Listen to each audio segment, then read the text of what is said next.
그러면 70살이 되면 이제 뭐를 해야 돼? 은퇴를 해야 돼요, 우리 신부들. 여러분들 70살이면 멀쩡한 나이예요. 여러분들 요즘 나이 계산하는 법 새로 나온 거 아시죠? 내 나이에 0.7년을 곱하면 그게 본 나이예요. 그러니까 지금 70살은 77이 49, 49살이에요. 49살.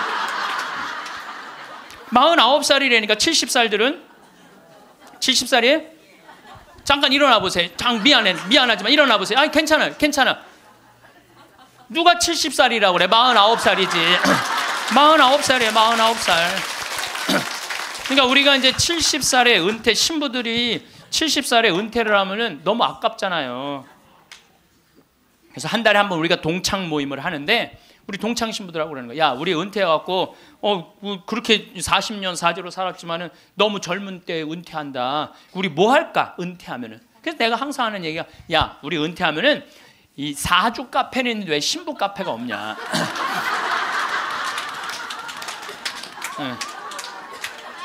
우리 신부 카페 하자. 신부 카페. 아니 요즘 사람들 마음 답답하면 사주 카페 가고 전보 커피 마시면서 전보잖아요. 그러니까 우리도 신부로, 여러분들 신부로 귀신의 애비로 40년을 살면요 웬만한 무당보다 나아요. 귀신의 애비로 40년 정도 살면 웬만한 무당보다 낫다니까요. 네, 지금 70살 원로 신부님들 딱 여러분들 보면요, 여러분 인생이 딱 보여요. 얼굴이 뭐냐면 얼이 들어왔다 나갔다는 굴이야. 얼이 들어왔다는. 그래서 우리 얼굴 안에 7,000개 인생이 있다는 거예요. 여러분들 얼굴 안에 딱 보면 남편이 바람 피고 있구나, 이게 금방 나온다니까. 웬만한 점쟁이 무당보다 낫다니까요.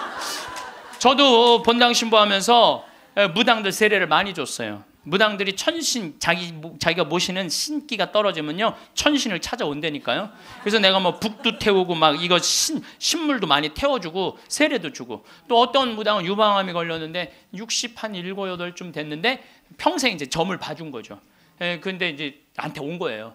이제 삶을 정리하고 하느님한테 귀의하고 싶다고. 살아온 얘기 다 들어주고, 그리고 이제 마지막에 이제 죽을 때 또 신부님 성가 소리 듣고 죽고 싶다고. 근데 쫓아가갖고 또 보니까 막 기다리고 있더라고요.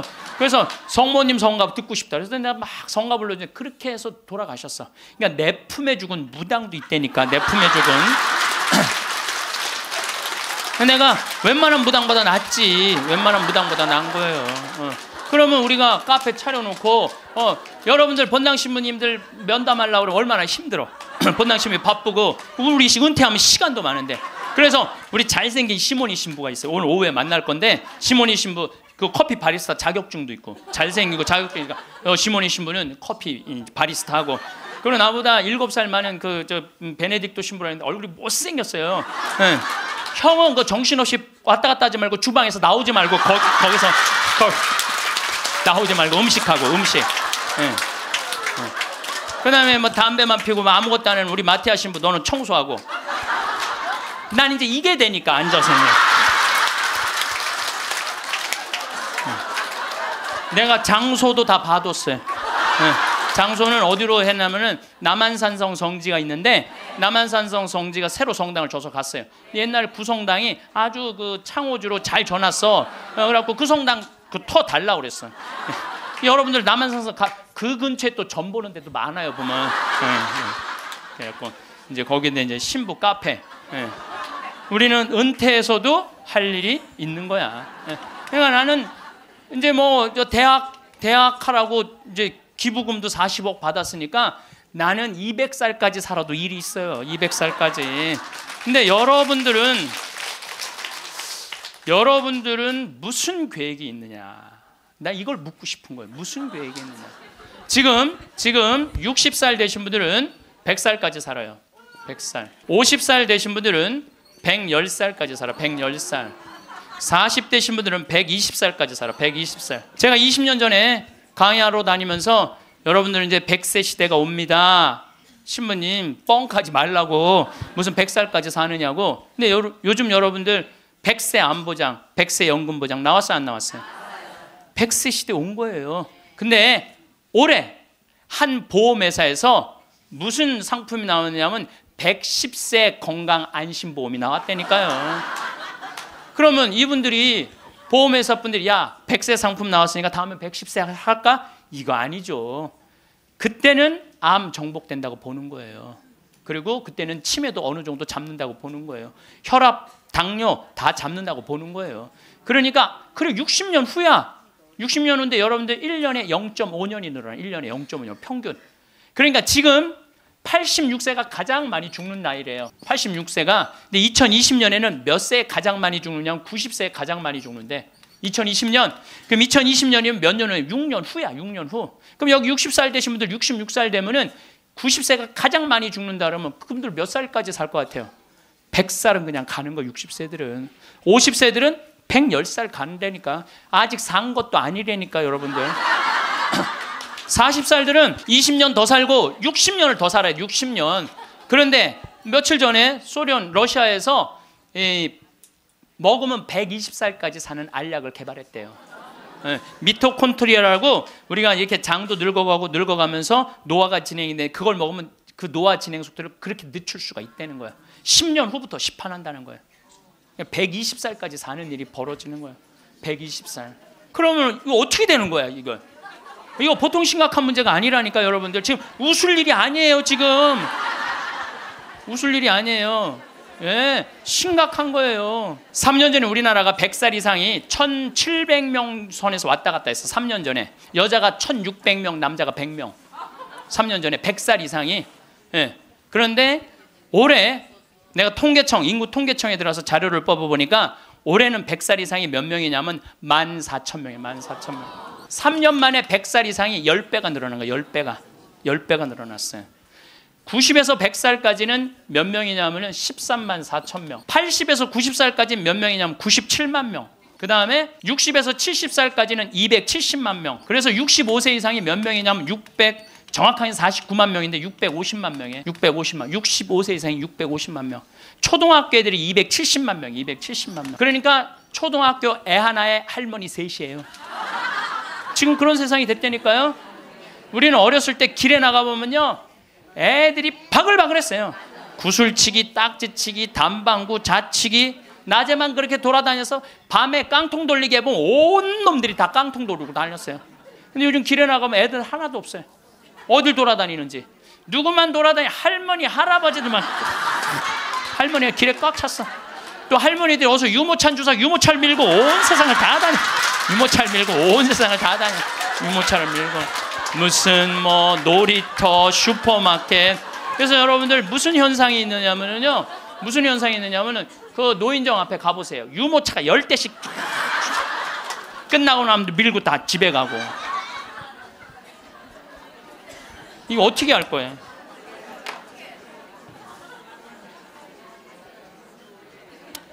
조선시대 왕들은 평균 연령이 조선시대 왕이 27명이었어요. 27명이 있었는데 평균 연령이 46.1세였어요.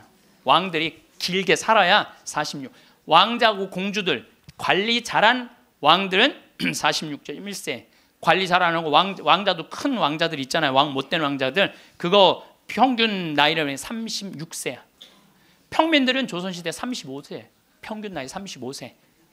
그때는요, 아무 문제가 없었어요. 그때는 35세. 그러니까 20살에 결혼을 해갖고 35세 주고 40이나 그러면요, 이땐 갈등도 하나도 없어. 20살에 결혼해갖고 3년 애 하나씩 낳으면은 한 7 낳다가 죽는 거야. 7명 낳다가 죽는 거예요. 그렇죠? 네. 삶의 계획이 뭐가 필요해? 그리고 마지막 막내는 놔놓고 누구한테 맡기느냐면 장남한테 맡기고 죽는 거예요. 네. 장남한테 맡기고 죽는 거예요. 네. 계획 세울 필요가 없어요. 근데 지금은 안 죽어. 이게 보통 심각한 문제가 아니에요. 이게 안 죽는 바람에 모든 문제가 다 생기는 거야. 안 죽는 바람에. 여러분 요즘 연금 얘기 참 많이 나오죠? 연금 공무원들이 20년 의무로 내면은 그 다음부터는 받아 먹을 수 있는 거예요. 그럼 20년 냈으면은 20년만 받아 먹어야지. 120살까지는 몇 년 받아 먹을 것 같아요? 60년 받아 먹는 60년. 여러분들 나라 망할 것 같아요? 안 망할 것 같아요? 망하게 돼 있어요. 이거는 불보듯 뻔한 거예요. 뭐 그리스, 스페인 그래서 망한 거예요. 그래갖고 좀 나라 이제 자식들을 위해서 좀 후손들을 위해서 연금 좀 깎자고 지금 국회에서 정부에서 그러는 거 아니에요? 계산 뻔히 나오니까 그 연금 깎자고 그랬더니 깎으려는 연금을 안 깎고 머리 깎고 안 된다고 그냥.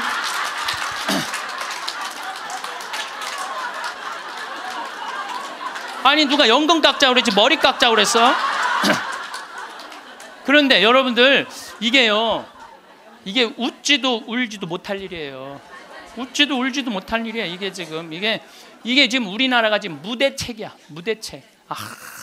아무 대책이 없는 거야.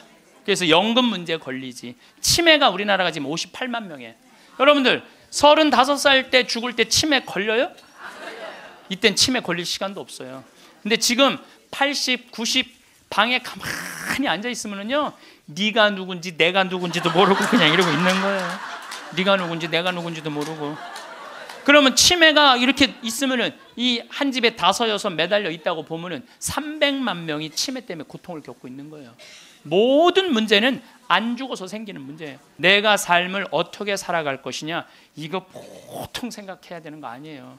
그냥 진짜 웃을 일이 아니라니까요. 지금 여러분들 웃을 일이 아니에요. 그런데 우리나라가 65세 이상 노인들이 OECD 국가 중에 가장 가난해. 가장 가난해. 근데 여러분들 왜 가난한 줄 알아요? 국가가 잘못해서 가난했을 것 같아요? 천만의 말씀. 우리나라가 프랑스보다 교육비를 몇 배를 더 쓰냐면 9배를 더 써요. 프랑스보다 9배 더 써요. 미국보다 교육비를 몇 배 쓰는 3배를 더 써. 3배를. 근데 여러분들 생각을 해봐요. 우리가 프랑스보다 지금 뭐 비슷비슷하게 살지만 조금 떨어져. 미국은 우리 한 2배 정도 잘 살아. 근데 그 2배 정도 잘 사는 나라보다 3배를 교육비를 더 쓰는 거야. 그래서 남자아이 대학 결혼까지 들어가는데 여러분들이 3억 6천이에요. 처음부터 태어나갖고 걔한테 쏟아 넣는 돈이 3억 6천이야. 여자는 3억 4천이 들어가요. 그럼 남자 여자 아들 딸 둘 나가고 결혼까지 시켰으면 여러분들 얼마 쓰면 7억을 쓴 거야. 7억을. 셋 낳았으면 10억을 쓴 거야. 10억. 그러니까 애를 낳아요. 그래서 애도 안 낳는 거예요. 이놈의 교육 때문에 애도 안 낳는 거예요. 그러니까 애가 안 나오면 나라는 어떻게 되겠어요? 이게 머리가 복잡해요.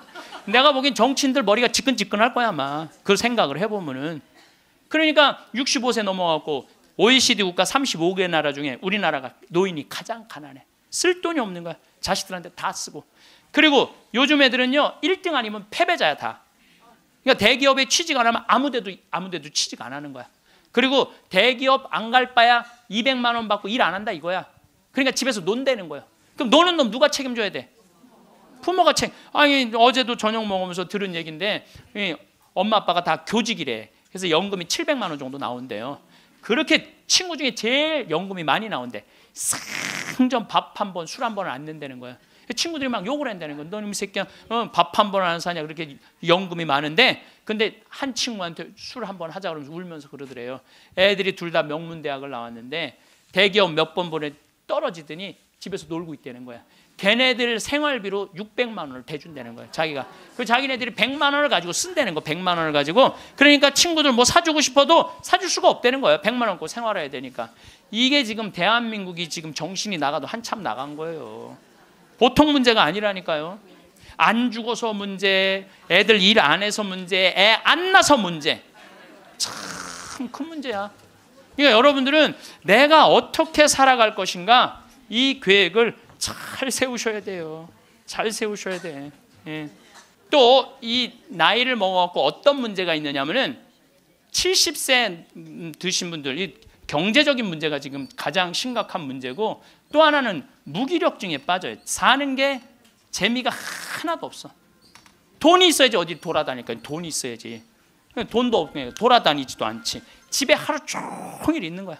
집에 하루 종일 있으니까 생전 웃을 일이 없네. 하루 종일 한 번도 안 웃어요. 보면은 한 번도 안 웃어요. 한 번도 안 웃으니까 남이 웃긴 얘기하면은 웃긴 웃어야 되는데 어떻게 웃어야 되는지 모르는 거야. 이 썩은 미소가 나오는 썩은 미소가. 한 번도 안 웃으니까 무기력증에 걸리는 거예요. 그러니까 70살 넘으면 웃기라도 해야 되는데 안 웃고 가만히 있으면 눈두덩 쳐져요 안 쳐져? 눈두덩, 눈가 쳐지고 볼 쳐지고 입가 쳐지고 소파에 앉아고 가만히 텔레비 보고 있으면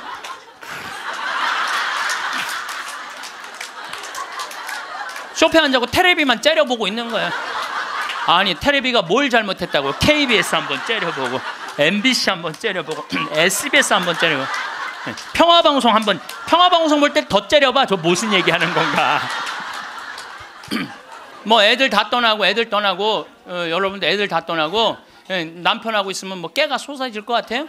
깨 안 쏟아져요. 신혼 때나 깨가 쏟아지는 거지. 소파에 앉아 이렇게 있는데 남편이 지나가면은 투명인간이 지나가나 보다.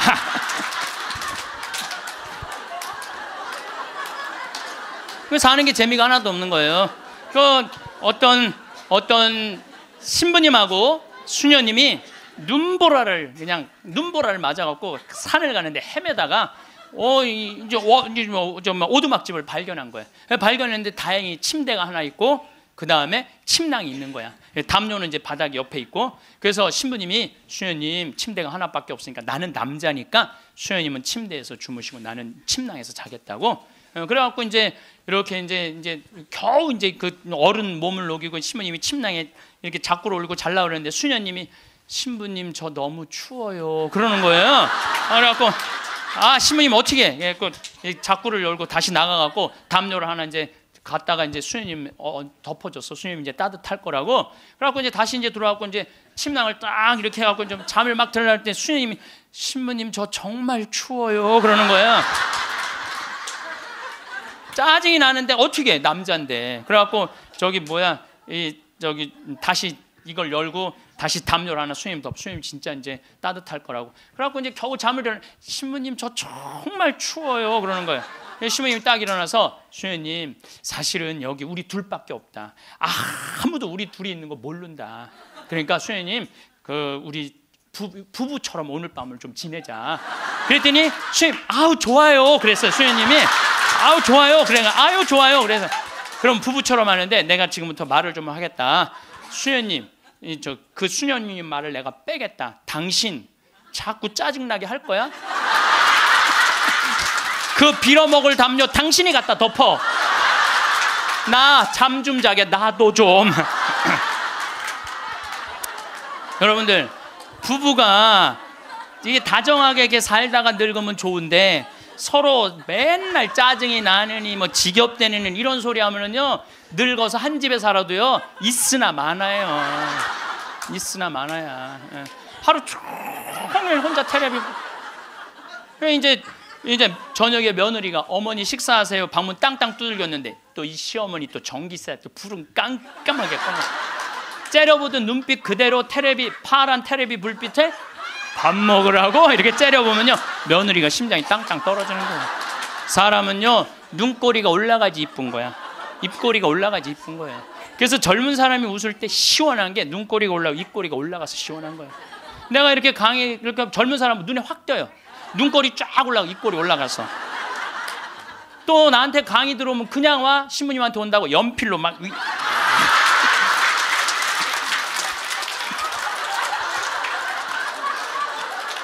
그런데 할머니들은 아무리 그려도 이게 떨어져요. 그래서 제가 드리는 말씀은 무기력증에 빠져 살지 말고 해만 뜨면 집을 나가라는 거예요. 내가 나이가 먹은 분들은요 무조건 해만 뜨면 집에 있으면 절대 안 돼요. 해만 뜨면 그리고 나이 70살 80살 넘어서 집을 나가주는 게 예의야. 예의. 집에 있으면 안 된다니까요. 그리고 가끔 1박 2일씩 사라져주는 것도 예의에. 사라져주는 거. 강원도 평창 생태마을로 사라져주는 게 예의라니까. 하루 종일 웃지도 않고 있으면 뭐가 행복하겠어요. 그러니까 할머니들 오늘 65세가 넘어갔고 나는 해 뜨자마자 나왔다 여기 나왔다 한번 손 들어보세요. 내가 늘 말하지만 이 처녀들이 슬기로운 처녀들이라니까. 이 처녀들이 슬기로운 처녀들인 거예요. 그래서 신부님 돈이 있어야지 나가 돌아다니죠. 집 잡혀라. 집을 잡혀라. 그래서 집 잡혀서 경복궁도 가고 덕수궁도 가고 온양온천도 가고 춘천도 가고 맛있는 것도 사 먹고 친구들하고 어울려서 평창 생태마을도 오고 돌아다닐 수 있을 때까지 돌아다니는 거예요. 그래갖고 집 잡혀갖고 돌아다닐 수 있을 때까지 다니는 할머니들은 죽을 때 어떻게 죽는지 아세요? 아니에요. 그건 아니고 씩 웃고 죽는 것도 죽는 거지만은 돌아다닐 수 있을 때까지 돌아다니는 할머니들은 죽을 때 어떻게 죽느냐면 지쳐서 죽어요. 지쳐서.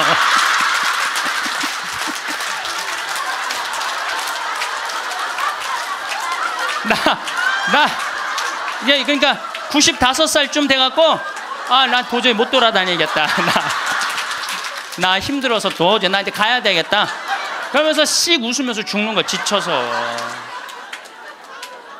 근데 어떤 사람들이 사람을 미치게 만드느냐 하면 돈 쓰는 거 무서워갖고 뒷방에 가만히 앉아 있는 거예요. 뒷방에 가만히 앉아 있으면은 여러분들 그 다음에 허벅지 근육이 풀려요. 허벅지 근육이 풀리면 그 다음에 하는 일은 누워서 똥 싸는 거예요. 똥 싸는 거예요. 그 다음에 그 집에 할머니가 똥을 싸기 시작하면 그 집은 기쁨은 다 사라지는 거예요. 냄새가 얼마나 기분 나쁘게 하겠어요. 본인도 괴롭지만 그걸 옆에서 지켜보는 사람들. 그러니까 여러분들 자식을 위하는 거는요, 자식 걱정하는 게 아니에요. 자식을 위하는 건 내가 마지막까지 죽기 직전까지 내 발로 화장실 가주는 게 정말 자식을 위하는 거예요. 그러니까 마지막까지 화장실을 가주기 위해서는 뭐 해야 돼? 운동해야 된다. 운동. 제가 말씀드리는 거 운동. 네, 운동. 여러분들 2살 때 자랑스러운 게 뭔지 알아요? 똥오줌 가르는 거예요. 2살 때 자랑스러운 건 똥오줌 가르는 거예요. 3살 때 자랑스러운 건 뭐냐면 이가 나는 게 자랑스러운 거예요. 그렇죠? 12살 때 자랑스러운 건 뭐냐면 또래 친구가 있는 게 자랑스러운 거. 그때 엄마 아빠 필요 없어. 또래 애들이랑 막 뛰어놀고 다녀. 18살 때 자랑스러운 건 운전을 할 줄 아는 게 자랑스러운 거예요.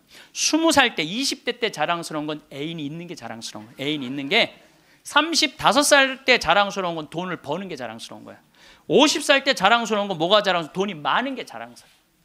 60살 때 자랑스러운 건 뭐가 자랑스러운지 알아? 애인이 있는 게 자랑스러워. 그때도 애인이 있어. 자랑스러운 거예요. 70세 때 자랑스러운 건 뭔지? 운전을 할 줄 아는 게 자랑스러워.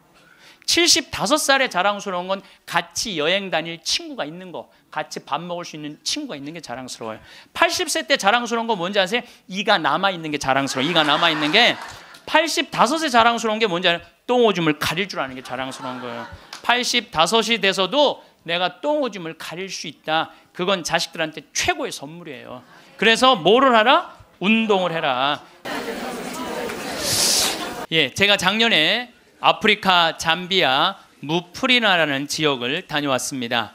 초등학교를 못 다니는 아이들이 한 700명 정도 되는 거예요. 수녀님들이 그 아이들을 모아다가 공부를 가르치는데 돈이 없으니까 책 12권을 가지고 한 명이 공부를 하는 거야. 그래서 필요한 게 뭐냐니까 책을 사달래. 그래갖고 가갖고 2명이 한 권을 볼 수 있도록 해줬어요. 근데 내가 간 결정적인 이유는 나는 생태마을을 꾸미니까 거기에 자카란다 농장이 있어요. 근데 농장이 80만 평이야. 80만 평.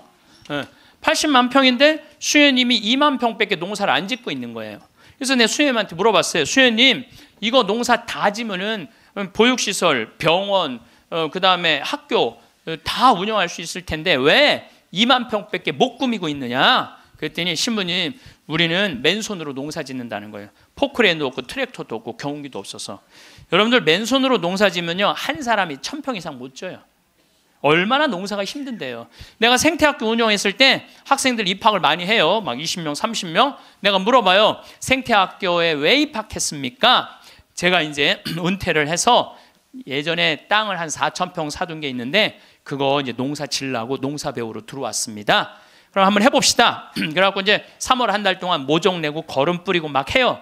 한 달 지나고 나서 내가 다시 상담을 해요. 어떻게 농사 이제 한 4000평 질만 하십니까? 그러니까 해보니까 이게 쉽지 않으네요.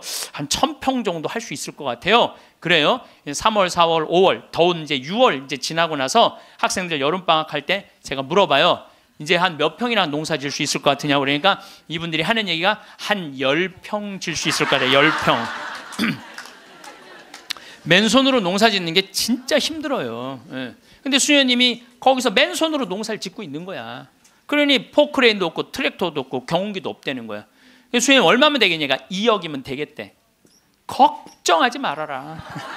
내가 한국에 가서 2억 만들어서 보내주겠다. 내가 또 뻥이 또 엄청나게 세요. 내가 신학교 다닐 때 내 뻥이, 저 별명이 뭐냐면 황뻥이었어. 황뻥. 일단 뻥을 쳐놓고 한국에 돌아와갖고 내가 강의 때 몇 번 얘기했어요. 평화방송에도 나가고, 내가 여러분들 아프리카에 정말로 멋있는 일을 하고 싶은데 1,000만 원씩 20명만 도와주면 좋겠다. 여러분들 재산 5억 중에 10분의 1, 5천만 원은 내 거 아니라고 생각해야 된다. 그거는 어려운 이웃 도와주라고 하느님이 축복 준 거다. 나는 5천만 원까지 필요 없다. 그저 1,000만 원씩 20명만 난 도와주면 좋겠다 라고 얘기를 했는데, 절에 다니는 분들, 교회 다니는 분들, 성당, 종파 초월이야. 뭐 성당 다니는 분들, 아무 데도 안 다니는 분들, 이런 분들이 돈을 보내주는데요, 3개월 만에 2억이 들어온 거예요. 난 너무너무 감사해요. 네. 그분들이 정말 큰 마음 먹고 평생 모은 거 내신 분들도 많더라고요. 또 한 분은 마장동에 있는 분은 그냥 500원짜리 1,000원짜리 다 모아 한 500만 원을 갖고 온 거예요. 그걸 그냥 드럼통에 싸갖고 와서. 하여튼 감동적인 일이 너무 많았어요. 그런데 이제 2억이 딱 이제 3개월 만에 들어왔는데 2억 들어온지 모르고 계속 전화해갖고 돈 보내준다는 거야. 그래서 내가 전화 받아갖고 이제 2억 들어왔으니까 그만 보내셔도 된다고 이렇게 말을 할 수가 있어야지. 돈을 보내준다는데 계속 받았어요. 계속 받았는데 내가 요새 강의 때문에 책상에 못 앉아있는데 어젠가 그제 여기 평화방송 강의 준비한다고 밤 12시에 들어가는데 1,000만 원을 또 전주에서 어떤 분이 또 보냈더라고. 그것까지 합쳐서 들어온 돈이 7억 1,000만 원이 들어온 거야. 7억 1,000만 원. 아니 2억이면 되는데 7억이 들어오니까요, 사람이 마음이 간사해지더라고요. 난 그래서 이걸 하면서 그 복지시설 사람들 이해가 되더라니까요. 그 돈 떼어먹는 사람들 이해가 되더라니까, 이래서 떼어먹는구나. 어쨌든 내가 이제 포크레인 트랙터 경운기 사주기로 했으니까 그거 사주러 나갔어요. 나는 공투 조그만 걸 사주려고 갔는데 수현이 말을 바꾸는 거예요. 공투는 안 된다는 거예요. A10을 사달라는 큰 거. 왜냐하면 여기 개미산이 한 2,000개 있어요. 농장 안에. 개미산이 있으니까 농사를 못 짓는 거예요. 개미산 때문에 가려서 2,000개나 되는데 얘네들이 짐은 100년 동안 짓는 거야. 산 하나를. 100년 동안 지니까 얼마나 크겠어. 여기 이건 말도 안 돼. 이거 한 2층 정도 되는 큰 개미산을 져놓는 거예요.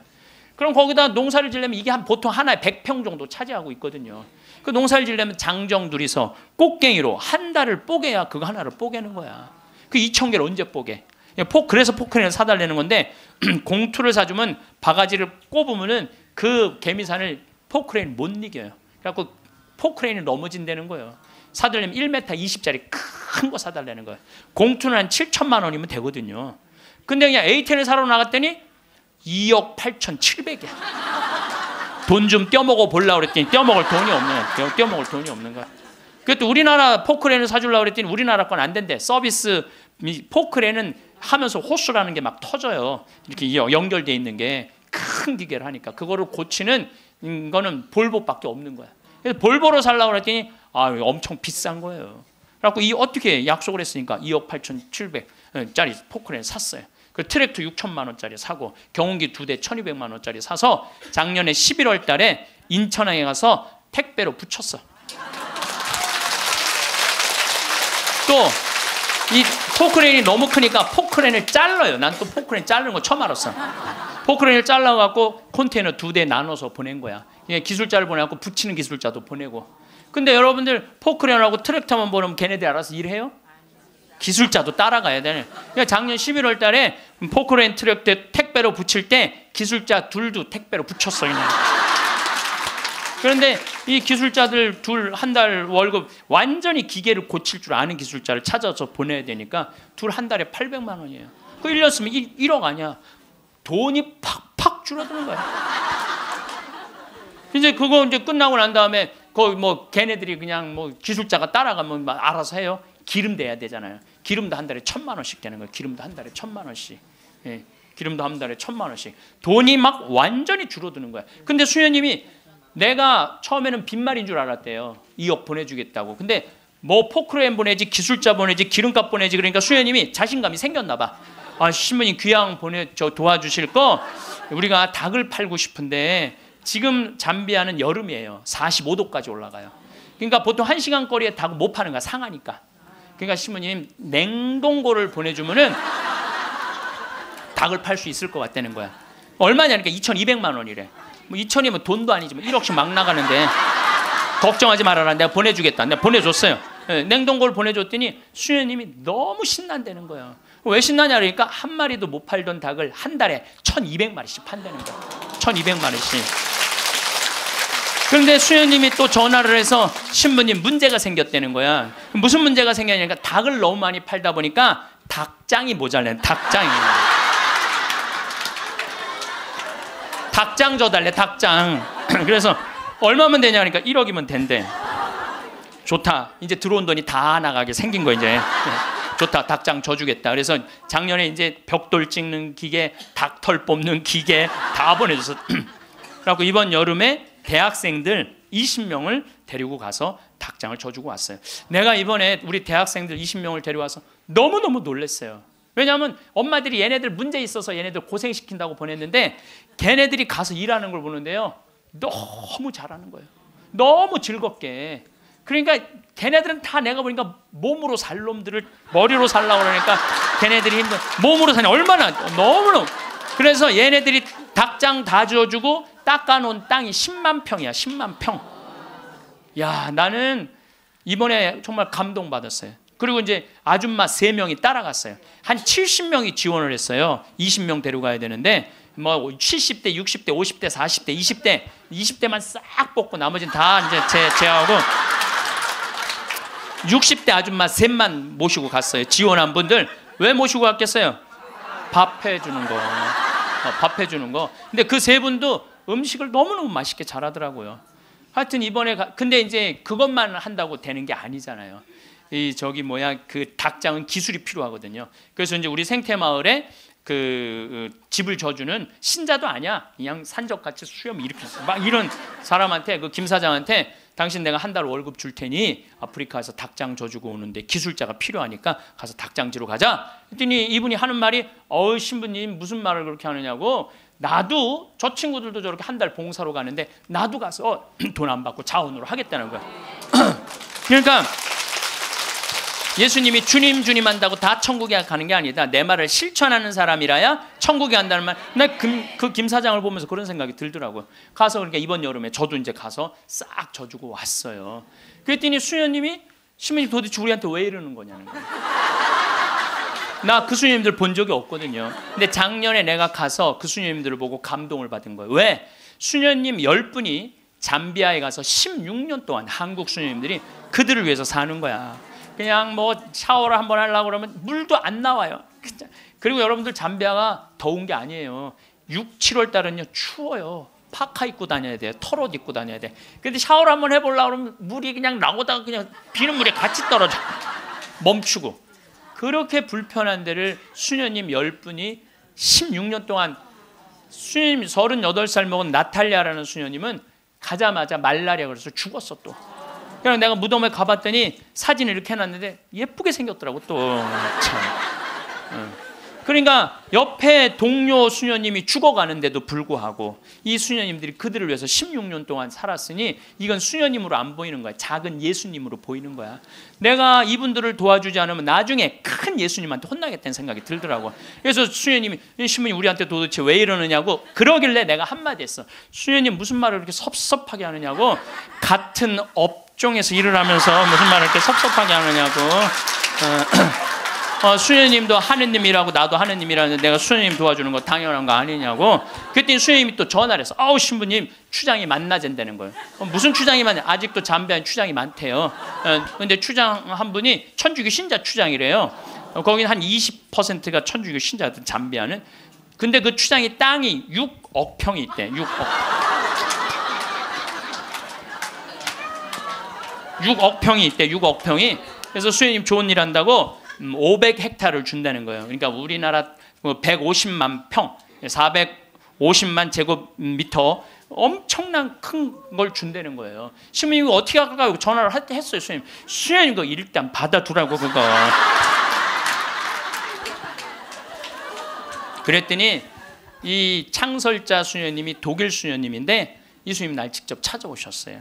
신부님, 다른 병원 운영하는 수녀님, 보육시설 운영하는 수녀님, 그 다음에 학교 운영하는 수녀님들은 일이 잘 진행이 되는 거예요. 근데 이 수녀님은 울고 다녔다는 거예요. 16년 동안. 땅이 한 면이 3.2km니까 어마어마하게 땅이 크더라고요. 80만 평이.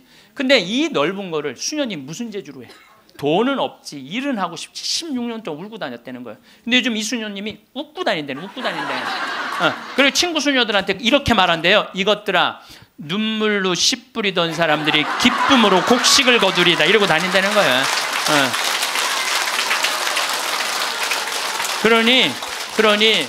그러니 신부님, 이건 자기네들은 하기가 쉽지 않다는 거예요. 신부님은 나는 또 그쪽으로 공부도 했고, 그러니 신부님 귀향 시작을 했으니 완성을 좀 해달라고. 그러니까 난 또 80만 평 완성하려면은 70살까지 일이 기다리고 있는 거야. 난 아무리 살아도 아무 상관없어. 심심할 일이 없어. 심심할 일이. 이번 여름에는 이제 치과 의사 선생님들, 안과 의사 선생님을 모시고 왔는데, 이제 좀 젊은 분들이 가는데 안과 의사 선생님 대학병원에 과장님을 모시고 간 거야. 수술 도구까지 다 갖고, 내가 다 우리 후원하는 분들이 보내니까 치과 수술 도구, 안과 수술 도구 다 갖고 갔거든요. 근데 치과는 이제 작년에 갔으니까 환자들이 많은데, 안과는 사람들이 줄은 잔뜩 섰는데 무서운 거야. 이게 수술하면 눈알을 빼는 건 줄 알고 눈알을 빼는 건지. 백내장 환자가 많은데 그래갖고 그냥 들어왔다 나갔다 하는 거야. 그냥 수녀님들이 강제로 막 끌고 가, 해라고. 그래갖고 이제 이 백내장 수술을 해줬는데, 보통 그 사람들은 병원에 와도 고맙다고 안 그런대요. 근데 이 백내장 수술한 사람 매일 병원에 와서 고맙다고 그러네. 눈알 빼는 줄 알았더니 눈알이 너무 잘 보이는 거야. 너무너무 잘 보이는 거야. 그래서 다른 과는 거기도 병원이 있는데, 안과, 치과 이거는 특수 직분이기 때문에 없대요. 근데 그분들이 그것 때문에 가장 고통을 겪는 거거든. 그래서 난 또 이제 의사 선생님들을 매년 모시고 가는, 미안해갖고 내년에는 가지 말지 뭐 그랬더니, 신부님 빼놓고 우리끼리 올게요 그러더라고요. 그게 왜 그런가 했더니, 그 의사 선생님들이 스트레스가 많아요. 그 아주 환자들 불평 그거 다 받아내는 거 너무 스트레스가 많은 거야. 그런데 그 선생님들 마지막 날 저녁에 이제 항상 회의를 하거든요. 신부님, 내가 의대 다니면서 내가 막 라면 먹고 그래. 그러니까 바쁘니까 보람을 한 번도 못 느꼈대. 내가 이렇게 힘들게 공부한 보람을 여기 와서 느낀다는 거야. 그러니까 나는 내년에 안 가려고 그랬는데 자기네들끼리 간다는 거예요. 참, 그래서 내년에 나 어쩔 수 없이 또 가게 생겼어요. 내년 여름에. 근데 이제 10만 평을 깎아놨는데, 거기도 지금 지구온난화 때문에 굉장히 11월 시작하면서부터 우기가 시작됐는데 빈님이 안 오신 거예요. 그래갖고 보름 동안 안 오는데 지지난주부터 빈님이 오기 시작을 했다는 거야. 수녀님이 내가 이제 이양기라고 땅이 넓으니까 다 보내줬어요. 그 편지가 어제 왔어. 보니까 신부님 뿌렸는데 지금 비가 오시는데 옥수수가 대가 올라오기 시작한다는. 10만 평에. 나는 그게 내 것도 아니고 그 프란치스코 전교 수녀회 건데도 나는 내 게 아니잖아요. 그게 그 수녀님들 도와주러 간 거니까. 그런데도 그거 생각하면 너무 행복해요. 야, 난 정말 행복한 사람이구나. 너무너무 좋죠. 그러니까 이제 이 70살까지 나는 일이 기다리고 있는 사람이야. 어떤 일을 마무리하고 나면 보통 사람들은 끝났다고 생각합니다. 하지만 진짜 멋진 순간은 그 다음에 찾아옵니다. 바로 새로운 일을 상상하고 계획하는 시간입니다. 함께 무언가를 시작할 사람들을 떠올리고 어디로 가볼지, 어떤 활동을 해볼지 구체적으로 그려보는 것만으로도 가슴이 두근거립니다. 이런 설렘은 나이와 상관없이 누구에게나 찾아올 수 있는 선물입니다. 마치 어린아이가 내일 소풍을 앞두고 잠을 설치듯이 여러분도 앞으로 다가올 일들을 생각하며 행복해질 수 있습니다. 무엇을 할지 계획하는 과정 자체가 이미 삶을 풍요롭게 만들어줍니다. 한 세대 전만 해도 사람들은 지금처럼 긴 시간을 살리라고는 상상하지 못했습니다. 하지만 의학과 과학의 발전 덕분에 우리에게 주어진 시간은 예상보다 훨씬 길어졌습니다. 이제 긴 수명은 소수의 행운이 아니라 모두가 누리는 현실이 되었습니다. 문제는 시간이 늘어난 만큼 고민도 함께 생겨났다는 점입니다. 무엇을 하며 보낼지 방향을 잃으면 무기력함에 빠지기 쉽습니다. 가족들과의 관계에서도 새로운 어려움이 나타납니다. 긴 시간 동안 서로 어떻게 지내야 할지 누구도 명확한 답을 알려주지 않습니다. 이런 문제들을 해결하기 위해서는 스스로 하루하루를 채워나가는 방법을 찾아야 합니다. 첫 번째로 중요한 것은 익숙한 공간을 벗어나는 일입니다. 매일 같은 장소에서 같은 사람들만 만나다 보면 세상이 점점 작아지는 느낌을 받게 됩니다. 집 안에만 머물러 있으면 생각도 좁아지고 마음도 답답해집니다. 밖으로 나가서 새로운 장소를 걸어보고 처음 보는 풍경을 눈에 담는 것만으로도 기분이 달라집니다. 동네 공원을 산책하거나 가보지 않았던 거리를 걷는 것도 좋습니다. 멀리 여행을 떠나지 않아도 됩니다. 가까운 곳이라도 새로운 길을 걷다 보면 마음이 환해집니다. 사람들을 만나는 것도 중요합니다. 새로운 사람들과 대화를 나누면 생각의 폭이 넓어집니다. 공원에서 산책하는 사람들과 인사를 나누거나 시장에서 장을 보며 상인들과 이야기를 나누는 것도 좋습니다. 거창한 만남이 아니어도 됩니다. 짧은 대화라도 사람과 사람 사이의 연결을 느끼게 해줍니다. 혼자 있는 시간이 길어지면 외로움을 느끼기 쉬운데 이런 작은 접촉들이 외로움을 덜어줍니다. 동네 복지관이나 문화센터에서 진행하는 프로그램에 참여하는 것도 추천합니다. 같은 관심사를 가진 사람들을 만날 수 있고 새로운 것을 배우는 즐거움도 느낄 수 있습니다. 두 번째로는 나 자신을 위한 시간을 갖는 것입니다. 지금까지 다른 사람들을 위해 많은 시간을 보냈다면 이제는 나를 위해 시간을 써도 괜찮습니다. 내가 진짜 좋아하는 것이 무엇인지 생각해보고 그것을 실천해보는 겁니다. 음악을 듣는 것을 좋아한다면 콘서트에 가보고 영화를 좋아한다면 영화관에 자주 가면 됩니다. 요리를 즐긴다면 새로운 음식에 도전해보고 정원 가꾸기가 좋다면 화분을 늘려보는 것도 좋습니다. 중요한 것은 이런 활동들이 누군가를 위한 것이 아니라 순수하게 나의 즐거움을 위한 것이어야 한다는 점입니다. 다른 사람의 눈치를 보거나 평가를 신경 쓸 필요가 없습니다. 잘하든 못하든 상관없습니다. 그저 하는 과정 자체가 즐거우면 그것으로 충분합니다. 여러분이 웃고 있다면 그것이 가장 훌륭한 결과입니다. 악기를 배우고 싶었다면 지금 시작해도 늦지 않습니다. 전문가가 되려는 것이 아니라 즐기려는 것이니 부담 가질 필요가 없습니다. 돈을 쓰는 것도 두려워하지 않아도 됩니다. 물론 무리한 소비는 피해야 하지만 나를 행복하게 만드는 일에 적절히 투자하는 것은 현명한 선택입니다. 맛있는 음식을 먹고 좋은 공연을 보고 편안한 옷을 사는 것은 사치가 아닙니다. 이런 것들이 모여서 하루를 행복하게 만들고 그 행복이 쌓여서 삶을 풍요롭게 만듭니다. 아껴두기만 하면 무슨 소용이 있겠습니까? 지금 이 순간을 즐기면서 사는 것이 훨씬 중요합니다. 가끔은 평소에 가지 않던 좋은 식당에 가서 맛있는 식사를 하거나 마음에 드는 물건을 사는 것도 자신에게 주는 선물입니다. 혼자만의 시간도 소중합니다. 조용히 앉아서 생각에 잠기거나 좋아하는 음악을 들으며 멍하니 있는 시간이 필요합니다. 바쁘게 움직이는 것만이 능사가 아닙니다. 가만히 있으면서 마음을 정리하고 내면을 들여다보는 시간이 있어야 합니다. 이런 시간을 통해 내가 정말 원하는 것이 무엇인지 깨닫게 됩니다. 창밖을 바라보며 아무 생각 없이 있는 것도 좋고 좋아하는 취미 활동에 몰두하는 것도 좋습니다. 아무에게도 방해받지 않고 온전히 나만의 시간을 보내는 것이 때로는 가장 큰 휴식이 됩니다. 세 번째로 가장 중요한 것은 몸의 건강을 지키는 일입니다. 아무리 하고 싶은 일이 많아도 몸이 따라주지 않으면 소용이 없습니다. 건강한 몸이 있어야 원하는 것을 할 수 있고 가고 싶은 곳에 갈 수 있습니다. 건강을 유지하는 방법은 생각보다 간단합니다. 매일 조금씩 몸을 움직이고 제때 식사하고 충분히 자는 것입니다. 운동이라고 해서 거창할 필요는 없습니다. 집 근처를 걷는 것도 훌륭한 운동입니다. 하루에 30분만 걸어도 몸이 달라집니다. 걷기가 지루하다면 가벼운 스트레칭이나 체조를 해도 좋습니다.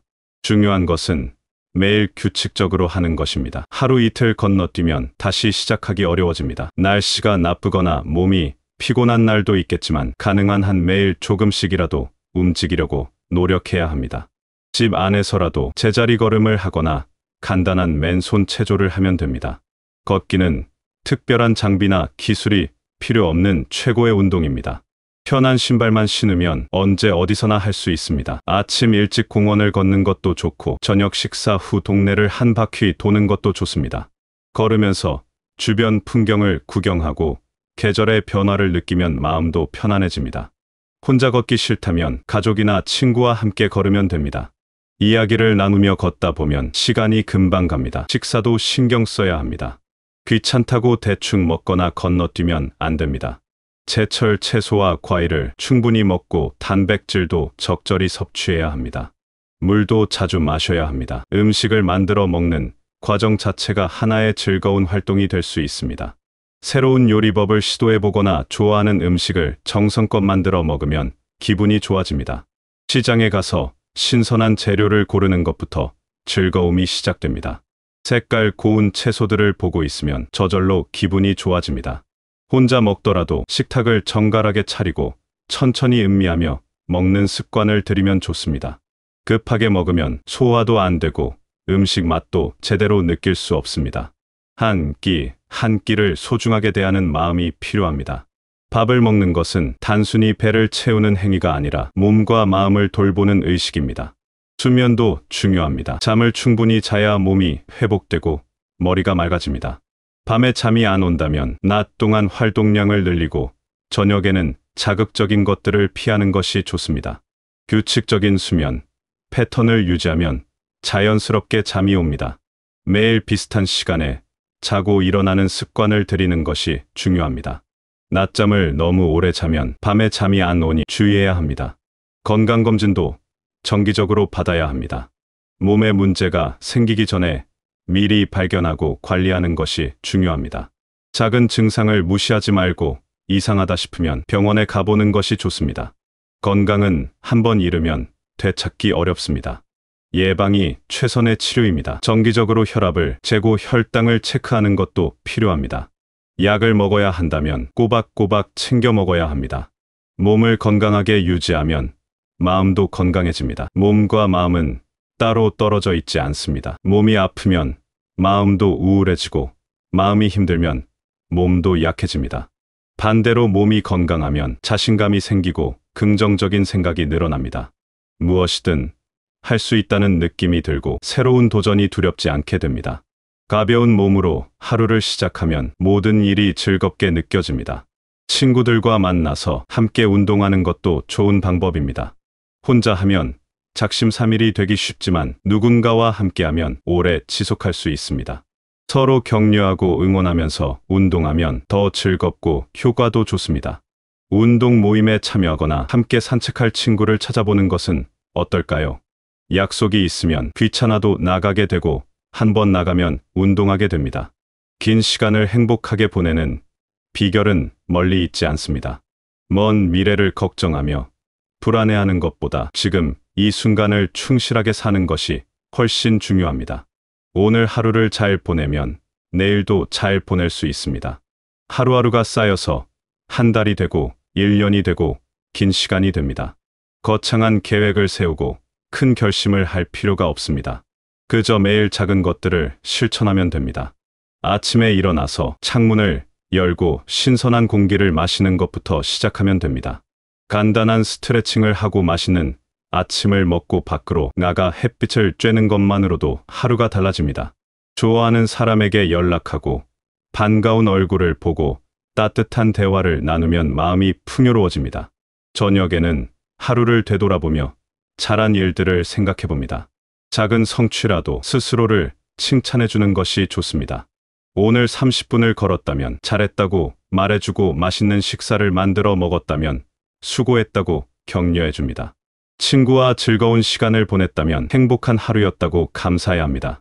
이렇게 하루를 긍정적으로 마무리하는 습관이 중요합니다. 잘못한 것이나 못한 것을 생각하며 자책하는 대신 잘한 것들을 떠올리며 만족하는 것입니다. 실수를 해도 괜찮습니다. 계획대로 되지 않아도 괜찮습니다. 완벽하게 살려고 애쓸 필요가 없습니다. 중요한 것은 포기하지 않고 계속 나아가는 것입니다. 넘어지면 다시 일어나고 잘못하면 고치면 됩니다. 매일 조금씩 나아지려고 노력하는 것 자체가 이미 훌륭한 삶입니다. 어제보다 오늘이 조금 더 나으면 그것으로 충분합니다. 급하게 변화하려고 하면 오히려 지치고 포기하게 됩니다. 여러분 자신을 돌보는 것은 이기적인 일이 아닙니다. 오히려 가장 책임감 있는 행동입니다. 내가 건강하고 행복해야 주변 사람들도 편안합니다. 내가 무기력하고 우울하면 함께 사는 사람들도 힘들어집니다. 나를 잘 돌보는 것이 결국 모두를 위한 최선의 선택입니다. 가족들도 여러분이 건강하고 행복하기를 바랍니다. 짐이 되고 싶지 않다는 생각에 자신을 희생할 필요가 없습니다. 여러분이 즐겁게 웃으며 활기차게 지내는 모습이야말로 가족들이 가장 보고 싶어 하는 모습입니다. 억지로 참고 견디며 사는 것이 미덕이 아닙니다. 솔직하게 내 감정을 표현하고 원하는 것을 말하고 하고 싶은 일을 하면서 사는 것이 진정으로 성숙한 태도입니다. 불편한 것이 있으면 말하고 도움이 필요하면 요청하는 것이 당연합니다. 혼자 모든 것을 감당하려고 하지 않아도 됩니다. 앞으로 다가올 많은 날들을 어떻게 보낼지는 여러분의 선택에 달려 있습니다. 두려움과 걱정 속에서 보낼 수도 있고 기대와 설렘 속에서 보낼 수도 있습니다. 같은 시간이라도 어떤 마음으로 보내느냐에 따라 전혀 다른 삶이 됩니다. 매일 아침 눈을 떴을 때 오늘은 어떤 좋은 일이 있을까 기대하며 일어나는 사람과 오늘도 힘든 하루가 되겠구나 생각하며 일어나는 사람의 삶은 다를 수밖에 없습니다. 긍정적인 마음을 유지하는 것이 쉽지만은 않습니다. 몸이 아프고 마음이 힘들 때도 있고 외롭고 우울할 때도 있습니다. 하지만 그럴 때일수록 작은 것에서 기쁨을 찾으려고 노력해야 합니다. 창밖에 핀 꽃을 보거나 맛있는 음식을 먹거나 좋아하는 음악을 듣는 것만으로도 기분이 조금은 나아질 수 있습니다. 모든 것이 완벽할 수는 없지만 그 안에서도 행복을 찾을 수는 있습니다. 다른 사람과 비교하지 않는 것도 중요합니다. 누군가는 더 많이 가지고 있고 더 건강해 보이고 더 행복해 보일 수 있습니다. 하지만 그것은 겉모습일 뿐입니다. 모든 사람은 각자의 고민과 어려움을 안고 살아갑니다. 남의 삶을 부러워하며 내 삶을 비하할 필요가 없습니다. 지금 내가 가진 것에 감사하고 내가 할 수 있는 일에 집중하는 것이 훨씬 현명합니다. 작은 변화부터 시작하면 됩니다. 오늘 당장 모든 것을 바꿀 수는 없습니다. 하지만 하나씩 천천히 바꿔나갈 수는 있습니다. 오늘은 10분 걷기로 시작해서 내일은 15분 걷고 모레는 20분 걷는 식으로 조금씩 늘려가면 됩니다. 한꺼번에 많은 것을 하려다가 지쳐서 포기하는 것보다 작게 시작해서 꾸준히 하는 것이 낫습니다. 지금 이 순간부터 달라질 수 있습니다. 특별한 날을 기다릴 필요가 없습니다. 새해의 첫날이나 생일이나 특정한 날이 되어야 새로운 시작을 할 수 있는 것이 아닙니다. 오늘이 바로 그 날입니다. 지금 이 순간이 새로운 시작을 할 수 있는 완벽한 순간입니다. 미루지 말고 오늘부터 시작하면 됩니다.